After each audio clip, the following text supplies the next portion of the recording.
Welcome to the Mind Method, guys. Welcome back. Thank you so much for listening and be a part of our journey. It is the new year. It is 2025. And today we're going to talk about a bunch of different stuff, starting with, why don't we talk about New Year's resolutions and goal setting and sort of things that we see with our clients and things that we have noticed that work, don't work, and things that will help you leading into the new year. So what are you seeing with your clients? Yeah, I've been having this conversation so much over the past couple of weeks because we are big on goal setting and we're big on setting big goals. And, people will have certain milestones that they want to achieve. And I think that there's always that final push at the end of the year. So I'm talking to so many people who in 2024 had a lot of milestones and things that they wanted to check off that maybe didn't happen or didn't happen in the way that they wanted to have happened. And so they go into 2025 expecting to have this big, exciting, big year, but then they go into the year a little bit with a sense of being a little bit deflated, right? Yeah. In a sense of not having accomplished what they were trying to do, which can end up putting people into a rut. Why do you think that is? Well, listen, we are all action-oriented people, right? We want to have and achieve big goals. And sometimes when the goalpost needs to move, especially when it's a deadline that you've given yourself that doesn't happen, it can cause you to feel like you failed, right? And people don't realize that those big goals are there because if you fall short, that's still okay. You just move the goalpost. The goal will still happen, but because it didn't happen by December 31st, that's not a reason to feel deflated or to feel any sense of failure. It's great that you had the goals that you were working towards. A lot of people set goals that they will never accomplish, So I think that, I've just been finding this conversation over and over and over again with people where I can just tell the energy's a bit low, and they're like, yeah, 2025. And I'm like, you're in a rut, aren't you? And they're like, yeah. And I think that leads into the new year in the wrong way. And that sets them up for the cycle that perpetuates when they try to set New Year's resolutions, which are total garbage. They don't work. But you're going off of looking back on your year, looking at the things that you had shortcomings in, and then you try to set bigger goals, even bigger than you did before, without finishing the ones you had for the previous year. And so you're just setting yourself up for even more failure. You don't have clarity on your path. You don't have, a clear purpose in your goals. You don't have defined goals. And we can talk more about that. I want to talk about, a few different things, but I'll let you go on a bit more. Like that's really important because that's setting you up for the whole year. Listen, that's your vibration, right? So if you're going into it with the sense that something didn't happen and you start getting in your head about it and you let the fear, doubt, and worry creep in because all of a sudden you're questioning yourself and your own abilities, then you're starting a whole negative spiral and you're setting yourself up for more of that. Yeah, I agree. Because the more that you question yourself and the more that you dig into the disappointment that you feel over not having your goals having been accomplished, the more you're starting to get into a new cycle, which is a negative thought loop. And filled again, you're inviting all of the limiting beliefs back in and you're letting the doubt creep in. So the rut, number one, if you're setting massive goals and you didn't meet them, you probably still met certain goals, which are higher and more accomplished than what you would have done had you not had any goals. So let's start there. Yeah. Number one, if you are working towards goals, that means you're being productive. That means you're taking inspired action. And that means that you have a vision. Those are all really positive things that you should actually continue to strengthen in the new year. You have to let go of any of the negative feelings. And also you have to ask yourself, why did I associate a timeline? Why did I associate my goals needing to be accomplished by the end of 2024? Yes. I can answer that question because I had a lot of those feelings because we had certain goals. Big goals, yeah. That we fell just short of. And you do kind of get that knee-jerk reaction where it kind of hurts a little bit in the gut because you really wanted to achieve them. Once you set your mind to a big goal, you want to achieve it. You want it to get met. And when that doesn't happen, I know what it's like to feel a little bit deflated. I know what it's like to feel that sense of disappointment. But the question is, what do you do when that feeling pops up? Right? What do you do when you have a goal that you didn't meet in the time that you wanted to meet it and it didn't happen? What do you do when you have that sense of disappointment that creeps up? How do you dig back into your toolkit in a way that continues to move forward rather than letting that moment drag you down, right? Because this whole process of personal development, it's not that you're never going to have failures. It's not that you're never going to have disappointments. It's not that it's not any of that. You're going to have all of those things. The question is, what do you have in your toolkit to enable you to get back to where you need to be to continue to move forward and be the person who has the growth, which is capable of accomplishing the goals? That's the real question, right? You need to build a toolkit that you can draw from in those situations so that a minor setback does not cause an avalanche of negative feelings and does not cause you to doubt the process and to doubt yourself. That's so counterproductive. Yeah. So let's talk about that. I want to talk about timelines in two different ways. The first way, our Pomeranian's just huffing and puffing like he just ran a race. The two things I want to say two things about timelines. The first thing being that when we set a timeline, it's really important when we're setting a goal to have a goalpost, to have a finish line, to give it a defined end date. And we work with our clients on how to actually set clear goals, how to set massive goals, how to attach emotion to them, and how to actually achieve them. And it's a whole process. But I think when it comes to the timeline of that goal, that's part of getting really detailed in what you're asking the universe for, right? And so one of our goals was to hit a certain number of millions of dollars in assets this year by the year 2025, and we fell short of that mark. Now, we accomplished something I didn't think we could accomplish in our lifetime. Yeah. So that's the takeaway. But I think the reason the first thing I want to say about that timeline is most people will set a goal and say, I need to get my first rental income property in this next year. Yeah. And if they don't hit the mark, they go, I wonder if it's for me.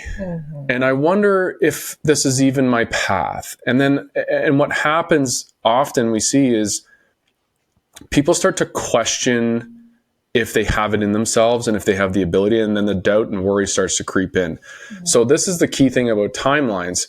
The timeline should never, ever discourage you in any way, shape, or form, because it's never meant to be definitive. It's always meant to be something that's movable. Think of it, instead of a goalpost, maybe think of it as a pylon that you can move. Think of it as something that you can slide over just a little bit further. Like, I didn't hit 10 million this year. We hit 7. So I want to hit 10. Should we be disappointed that we didn't hit 7? 7 is amazing. And people say to me, how in the world did you hit 7 million in 1 year? It's incredible. I don't think I could do that in my entire life. Exactly. Like, it's an amazing goal, but we need to be able to say, okay, it's not, oh my gosh, we're garbage. We didn't hit 10 million. We didn't hit our goal. It's, let's move the goalpost to, my goalpost was moved to, I think, May or June of 2025. So let's move it a few months. The goal remains the same. The goal of hitting the mark remains the same. We just move the post a little bit. I think people also in this situation really need to work on their perspective. Yeah. Because if my perspective is that I set a goal for $10 million in real estate, so if I don't hit that, anything else is a failure, well, hello. I mean, you're going to probably fail. But if your perspective is that I'm going to continue to set really huge goals, because if I fall short, I'm still kicking butt. Yeah. I'm still doing amazing, right? Then you're still proud every step of the way. Then you're still motivated. Then you're still excited. And then you're still driven. Yeah. It's how you see the situations that you are in. Agreed. The goal that you set should always be somewhat unattainable. Because it forces you to grow. Yeah. And if all your goals are achievable, are they that exciting? Are they going to be as motivating? Are you going to be as driven and hungry? No, you're probably going to get complacent. You're probably going to start getting comfortable because you can meet those goals. So if your goals are big enough and you fall short, who cares? Yeah. You're still achieving huge goals and you're still working towards huge goals. And another thing that I wanted to sort of chat about in this conversation about this disappointment or a feeling of being in a rut is the concept that you and I talk about a lot, which is that before you tend to have a quantum leap where things do really start to pay off in a major way, it is historically an event that occurs that you're going to experience a rut prior, right? Because a hurdle, a big challenge. I like to call it a rut because I think that people who are about to have something really big happen, they have a period of time where they feel stuck. They have a period of time where a lot of different things happen. They feel their vibration is lower. They feel a sense of chaos. They feel like relationships are maybe breaking apart. They feel like people are, not showing up for them in the way that they wanted, or they feel like no matter what I'm doing, things are just not moving along. There's a lot of fear and doubt that can creep in because you want to get to your goal. And that can usually happen as a result of your spiritual consciousness elevating to the point where your 3D world no longer serves you because you've outgrown it. Because the person that you've become has created a vision that's a lot greater than what you actually have in your material world. So all of a sudden you feel like things are not fitting. Mm-hmm. And then when you're looking around in your physical world and you're not having the things that you envision in your mind, you can start to feel a sense of panic or a sense of stuckness, and you can feel like things aren't happening. But those are all often symptoms that you have a quantum leap that is right around the corner. And it's right before that happens that you will get tested the most. Mm-hmm.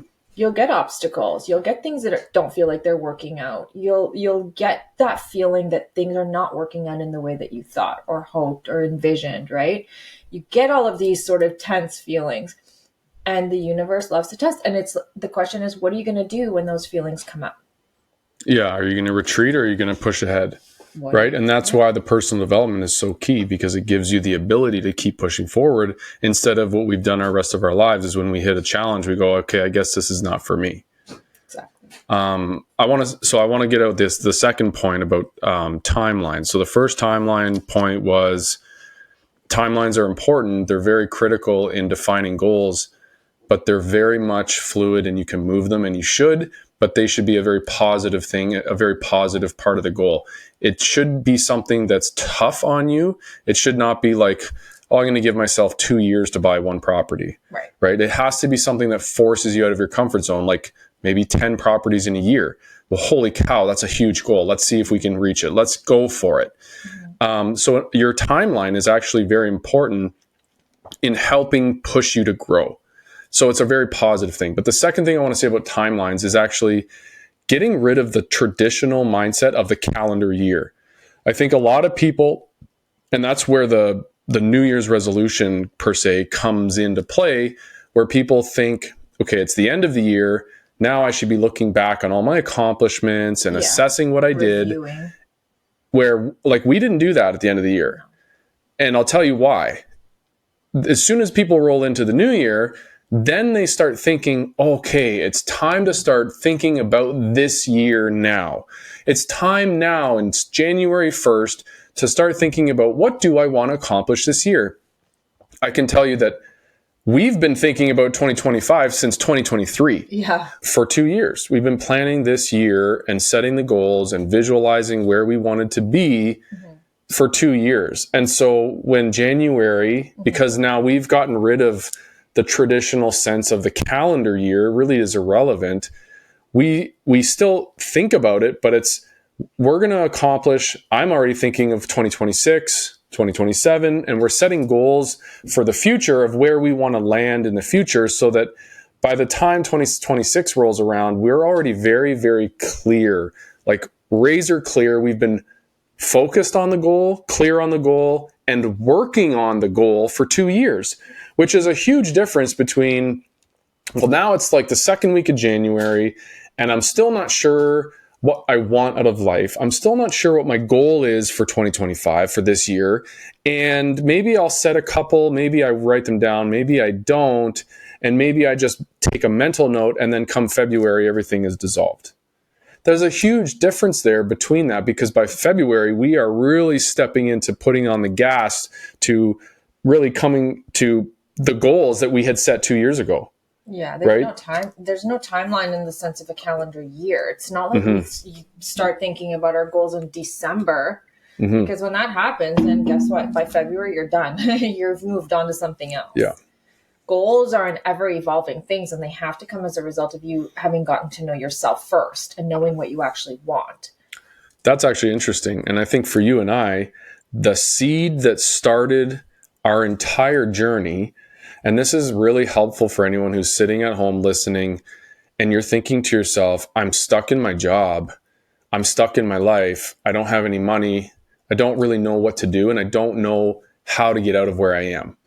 That was the position we were in. And 5 years ago, we had the conversation, where are we going to be in 10 years? Because if we don't change something drastically, we are going to be 50 years old and broke. And we were both not okay with that. So that was really the first conversation that sparked, well, maybe we should start learning about investing. Maybe we should start learning about real estate and other ways to grow our money and ways that we can grow a net worth over time so that one day we can have wealth. But it started with, where do we see ourselves in 10 years? That was the very first conversation. And if you're not having conversations like that, 10 years goes by like a whip and you're still where you were 10 years ago. You can't set goals. I don't even think you can set goals just for 1 year unless you also have follow-up goals that go beyond that. Agreed. Yeah. I mean, the timeline thing, it's important. It's important not to have a timeline, I guess. And you're right. We did start, and even now we're planning our lives many, many years in advance as well. Right. And I think that one of the things that you need to get really clear on, see, I come to these calls with the assumption that everyone already knows, that the setting a goal is something that is key in this whole process. So if you're watching this and you're wondering what your goal should be because you haven't set one yet, the starting point is actually to go one step further, or one step back, and to understand what is it that you even really want. Of course. Because so many goals that people set, and why resolutions don't work is people will set a goal to go to the gym. Well, do you really want to go to the gym? Well, now we're talking about deeper stuff like self-image. Well, but that's the thing. But I'm saying, like, people will set resolutions based on what they think that they should do. Right? I'm going to set a resolution to go to the gym because I currently don't work out, and I understand that it's healthier to go to the gym, so I should probably go to the gym. So let me set that as one of my goals. But you really don't want to go to the gym. That wasn't ever going to be one of your plans. So you're already setting yourself up for failure.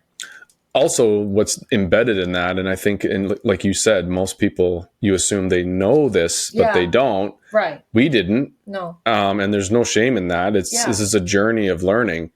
And I think the biggest thing is right there, what you said is something that I help people, and you as well. We help people learn that we've learned.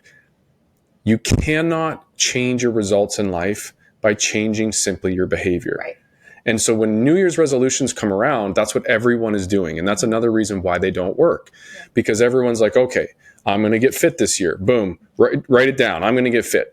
And then, I'm going to make a bunch of money. So I'm going to make a bunch of money. So they lack clarity on the goal. They have no timelines. There's nothing attached to the goal. But the problem is they're trying to change their behavior without actually understanding the process of what gets us our results in life. Yeah. There's so much wrong with that. Which is leaving half of the equation out. Yeah. Because our results in life come from the beginning foundation is our thoughts. Our thoughts are what drive our emotions and our feelings cause us to act. So if you don't understand why you feel low, why you feel crummy, and you don't feel strong or confident, or you don't feel like you love yourself, then you're not going to end up sticking to going to the gym. And why don't you feel that way? Because of your thoughts, because of your thinking, because of your limiting beliefs, because of all the things that have been created to impact how you think. So to unravel that mystery of how we end up getting results in life, it's really so much deeper than just setting an idea or a goal or a resolution to change the activity. Yeah, and the other point that I think I was trying to also drive home is that a lot of people tend to set their goals based on what other people expect or based on what they think they should want. I should go to the gym because most people are healthy and I'm not healthy. But is that really what you want? Maybe you don't want to go to the gym. Maybe being healthy is not a goal that you have for the foreseeable future. Maybe you have other goals and things that drive your passions. And maybe you would be so much more motivated instead of going to the gym. Maybe you'd be so much more motivated to start a new business.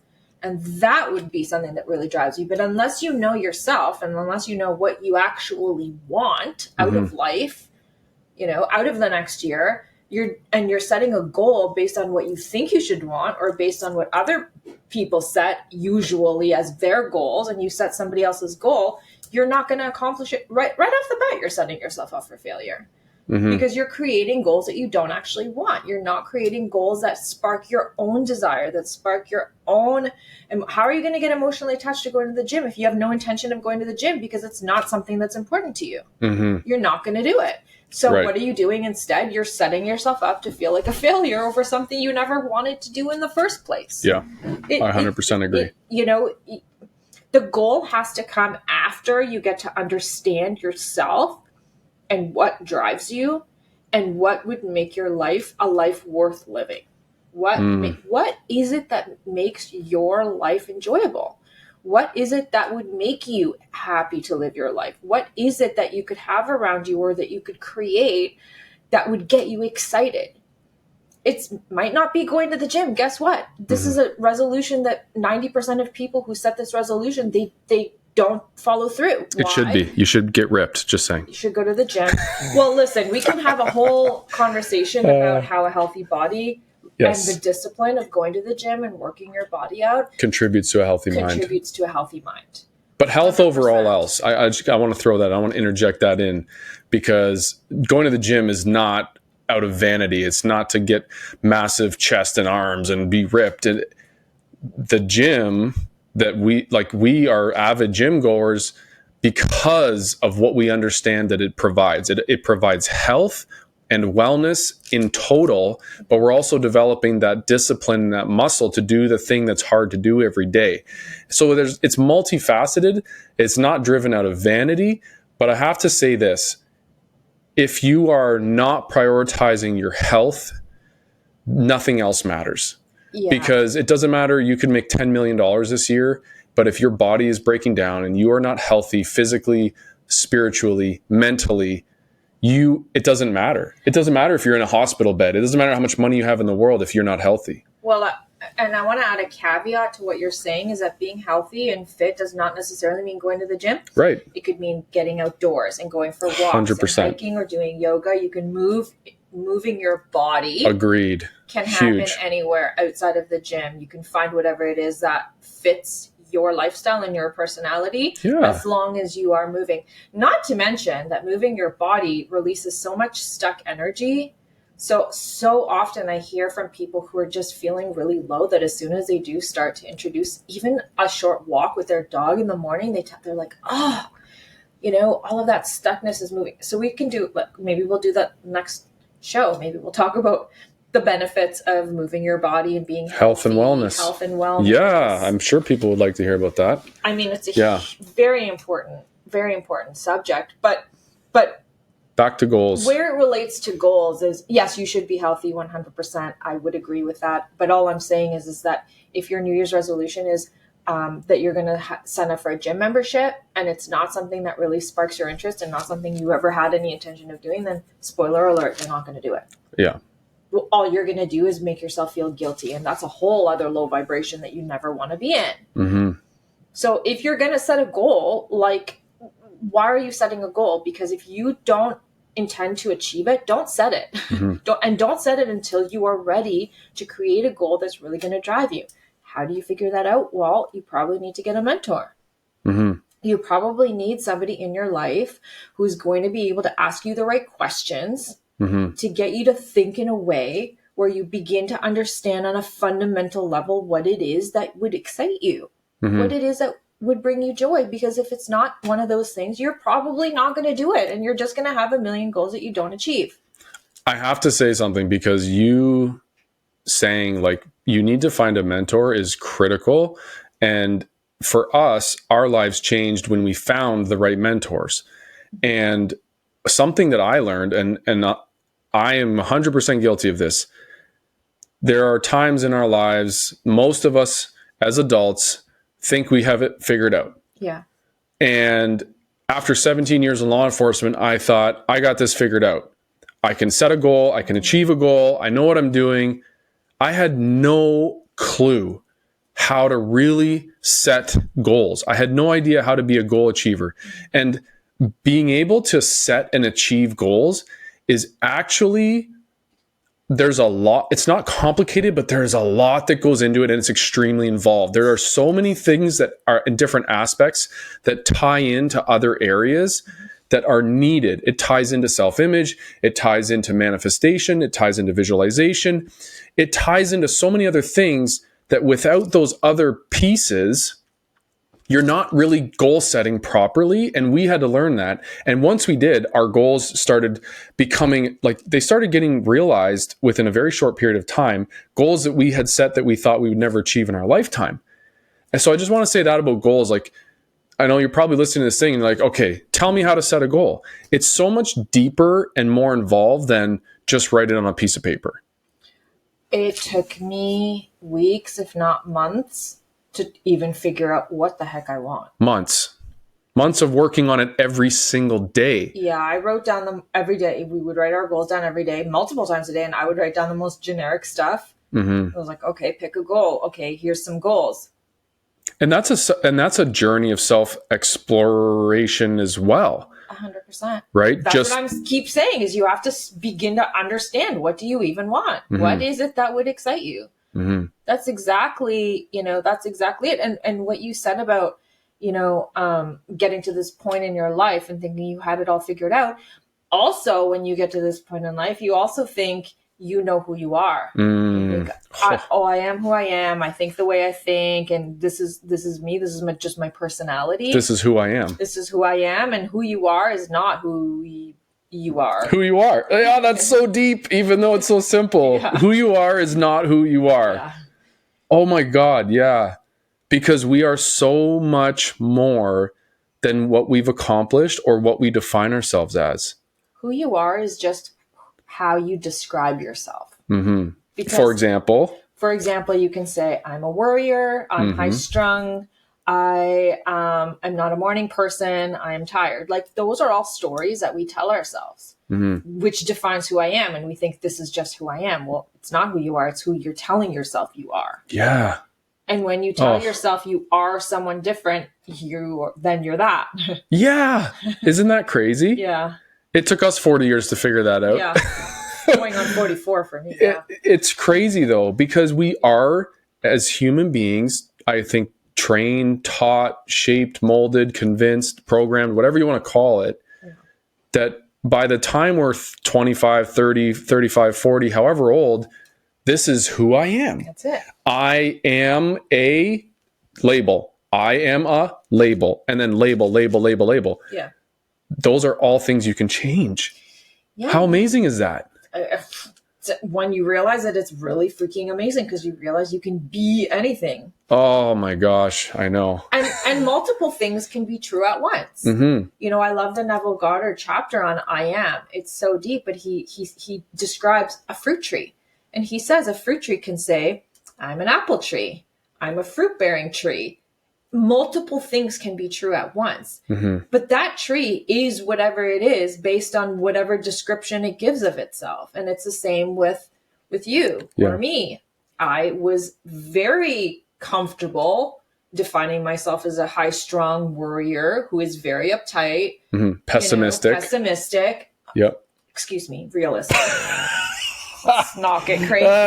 Maybe that's how I defined it sometimes. I never defined myself as pessimistic, for the record. Got it. Realist. I was a realist. Not anymore. But now I'm not. I'm very easygoing. I'm somebody who doesn't worry about a million things, because I've trained my mind. I've disciplined my mind to not go crazy. right? And go, it's like your brain is like a toddler. Mm. If you don't control your brain, it's going to go wherever it wants to go, and you're not going to have any control over it. And it's going to have tantrums, and it's going to have meltdowns, and you're just going to have to sit back and let it happen, right? Yeah. You have to control the mind. When you control the mind and you are able to start defining who you are and who you want to be, you can get very clear on your goals. So that reminds me of a saying that I saw in my early 20s. I don't know if it was something I saw on social media or something that I heard from someone, but I heard someone say that a man's greatest power is his ability to control his emotions. Mm-hmm. And I thought, yeah, whatever. Mm-hmm. And now that we've gone through this personal development journey, it couldn't be more true. It reminds me of that saying. And that was the saying, but it's not man or woman. It's human beings. Once you learn, like Tamar is saying, once you can control your thought, which controls that emotion, mm-hmm. you can decide how you act and the results that you'll have in life, which is, I think, is a superpower that most people don't realize they have internally. It's the superpower. Yeah. For humankind. Mm-hmm. That's crazy.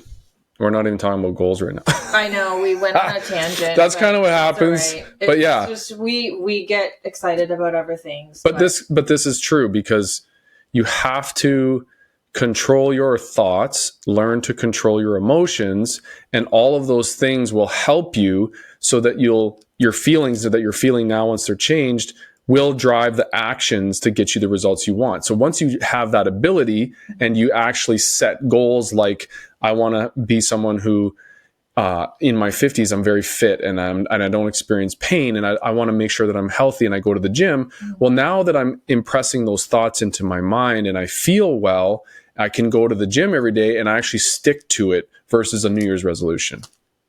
Don't make New Year's resolutions. Yeah, they're crap. Don't do that.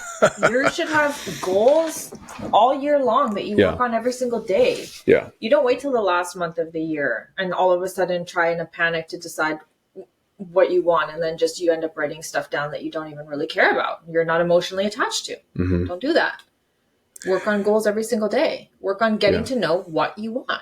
That should be not the New Year's resolution, but that should be the goal of 2025. Learn how to really set clear, defined, massive goals. Yeah. That should be the goal. I like that. Yeah. It's fun, right? It's exciting. It's like, it's so motivating and uplifting when you have something that you're working towards that you're actually passionate about. Mm-hmm. And just like to close the loop here, for anyone that's listening, that it's the beginning of the year, it's mid-January. I say mid, you say early. Mm-hmm. Okay, early mid-January.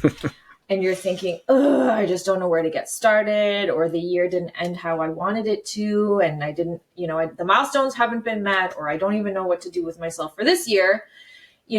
This is an invitation to slow down and really get to know yourself. Stop doing the things just for the sake of being busy. Yeah. Slow it down.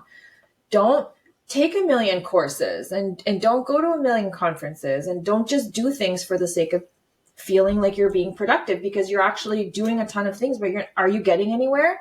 I don't know. If you don't have a goal, how do you know if you're getting anywhere? Maybe you're just making yourself busy and tired and burnt out, trying to get stuff done, but you're not actually getting anything done because you're not moving forward towards anything.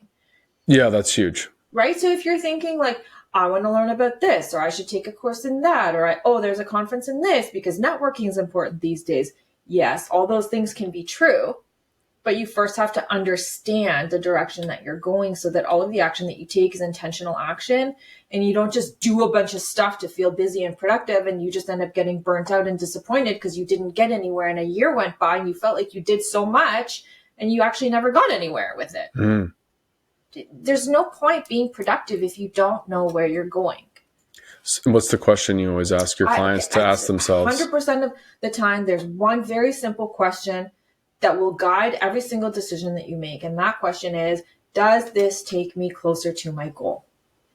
If it does, great, entertain it. If it does not, let it go. Yeah, get rid of it. Take it off your plate. If it's not taking you to your goal, then it's just noise. Mm-hmm. it's a distraction. Well, it's a distraction.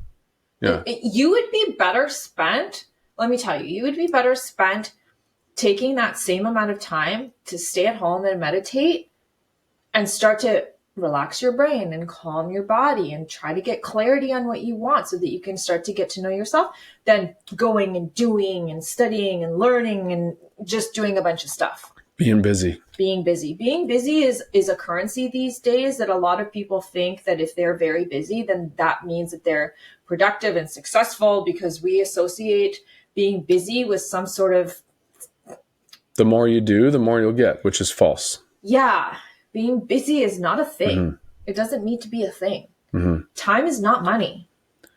I agree. And I think most of our biggest goals have come from us being in that space, quieting our minds, being able to visualize the future we want and getting clear on it. So our path and our results in life have actually been more shaped, and the results have more been shaped by the time and energy and effort we put into ourselves versus the actions to go out and try to make things happen. The best investment that you can possibly make is the investment in yourself. Mm-hmm. That is one investment that you should pursue.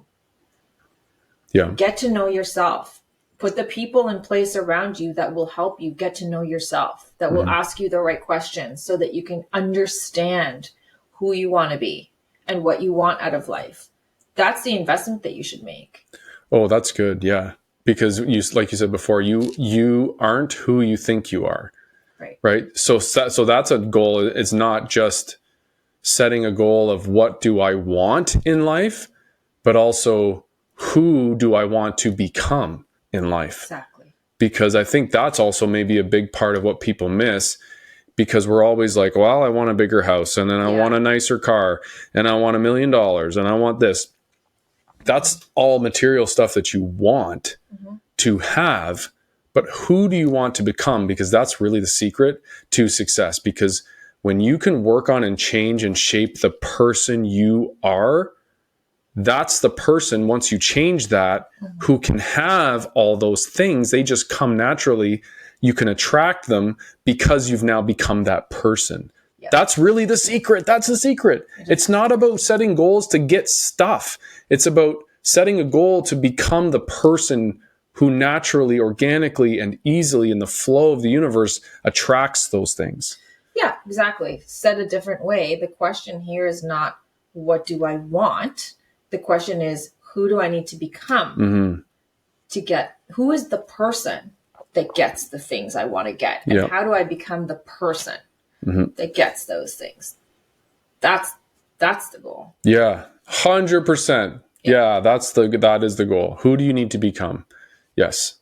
Listen, I work on that every day, because this is like maybe running out of time, I think, but maybe a topic for a different conversation, which is, who do you need to become to get the things? Because I'm not even going to say it, because it's just going to, should I say it? I don't know. I don't know what you're going to say. I'll ask a question, but then you're going to have to watch the next episode where we dive into it, because the question is, well, not the question, but the theory here is that you don't get what you ask for, you get who you are. Mm-hmm. Right? So the things that you want to get, you can have a goal list. You're not going to get the goals. You're going to get whatever it is that you've become. So the person you become and the frequency that you vibrate on, the vibration that you vibrate on, the frequency that you tune into, that's what you're going to attract. Yes. Here's another way of looking at it. Something that we've learned is everything in your environment, everything in life is merely a reflection from within. Right? So think of yourself as a big mirror. Mm-hmm. You're reflecting the inside out, and that's what you're seeing in your reality. Mm-hmm. Right? So when you can change the inside and you send out something different from the inside out, things will reflect back to you differently in your environment. Yeah. I think the takeaway is that along with your goals, which you should understand, the goal should be who you want to be. Yeah. That is the goal. Mm-hmm. So sit down, think about it, get quiet, meditate, and think about who you want to become. Yeah, Awesome. This is a great episode. I love it. Yeah, it was fun We'll see you guys on the next one.